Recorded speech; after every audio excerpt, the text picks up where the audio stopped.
Mario Dumont. Le seul atlas dont vous avez besoin. Avec nous pour parler du projet de TGV, de cette grande annonce faite hier par le premier ministre Trudeau. Son lieutenant pour le Québec, le ministre des Services publics et de l'Approvisionnement, Jean-Yves Duclos. Bonjour, M. Duclos. Bonjour, M. Dumont, et bonjour à tous ceux qui nous écoutent. Ça vous enthousiasme, ce projet de TGV? Bien, surtout pour la ville et la région de Québec que vous connaissez bien. Mario, à Québec, on est souvent plus isolé, considéré moins connecté aux autres grands centres, Montréal et Toronto certainement.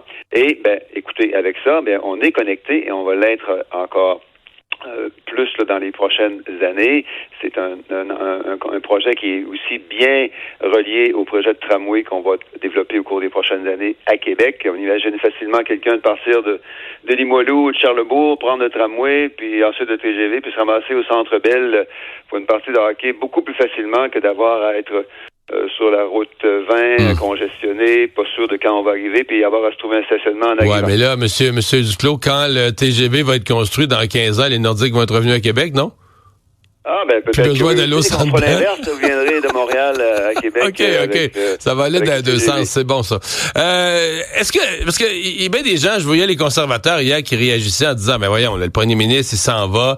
C'est une annonce de fin de mandat, d'un gouvernement à fin de mandat qui a rien fait pendant 9 ans et qui, là, à minuit moins une, on fait une conférence de presse, c'est des relations publiques, c'est du spectacle. Ils sont pas en train de réaliser le projet. Comment vous pouvez convaincre les gens qu'une annonce à ce moment-ci, là, c'est du sérieux? Écoutez, quand on est arrivé en 2015, Mario, là, il y avait 0 projet. En fait, la seule chose que VIA avait comme mandat, c'était de regarder s'il pouvait mieux connecter Montréal à Toronto. Québec-Montréal avait été explicitement exclu du mandat de Via Rail. On a demandé à Via Rail d'étendre son mandat à Québec-Montréal. Au début, c'était un TGF parce qu'on pensait pas que financièrement, ça allait fonctionner pour un TGV. Dans la dernière année, il y a 3 consortiums qui se sont présentés, qui ont déposé des travaux que moi j'ai vus très, très concrets, très, très convaincants et qui démontrent que le TGV, même s'il va coûter plus cher, est meilleur qu'un TGF parce qu'il va rapporter plus de revenus, puis en fait, il va être payant pour le gouvernement canadien. Mais évidemment, un TGV, c'est pas pareil comme un TGF.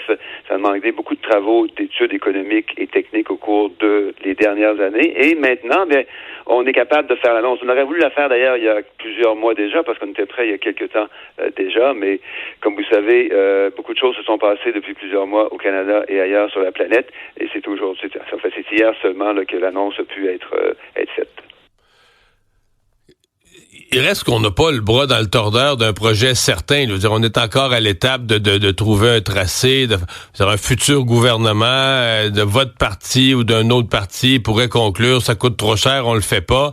On est encore dans l'hypothétique, parce qu'hier, M. Trudeau parlait comme si on était quasiment en mode réalisation, mais quand on lit les documents, on dit non, on est encore en mode hypothétique. Non, on est en mode conception, préparation du travail sur le terrain, parce que là, on connaît les villes qui vont être connectées, Québec, Trois-Rivières, Montréal, Laval, Ottawa, Peterborough et Toronto. Donc, on connaît les villes, mais là, il faut que les gens, et la bonne nouvelle, c'est qu'on travaille avec un consortium privé, des gens très solides, dont la Caisse de dépôt et placement Infra, qui connaît bien, évidemment, les questions de transport collectif au Québec. Donc, avec ces gens-là, maintenant, il faut trouver à chaque place où passer exactement, quels terrains vont devoir être acquis, les acquérir déjà si c'est possible, travailler avec les communautés, parce qu'évidemment, un projet de cette ampleur-là va soulever beaucoup d'intérêt et parfois des inquiétudes aussi sur le terrain. Bon, ça passe pas loin de ma ferme, derrière mon commerce, et puis on commence ça faut le faire de manière appropriée. Ouais. Et ça sur 1000 kilomètres, là. Et sur 1000 kilomètres en plus, on passe... Bon, la bonne nouvelle, c'est que par rapport à l'Europe, où on a des villes qui sont plus denses et plus étalées, bien ici, au Canada, on a encore quand même pas mal de place où pouvoir passer, mais il faut quand même devoir faire passer ce trajet sur des propriétés qui ont des usages différents présentement. Ça va demander beaucoup de travail de consultation, d'analyse environnementale pour bien faire les choses avec les villes concernées aussi, dont la ville de Québec. Donc, beaucoup de choses qui vont aller de l'avant. C'est pas toujours possible pour des futurs gouvernements d'annuler tout ça, c'est sûr, on est en démocratie.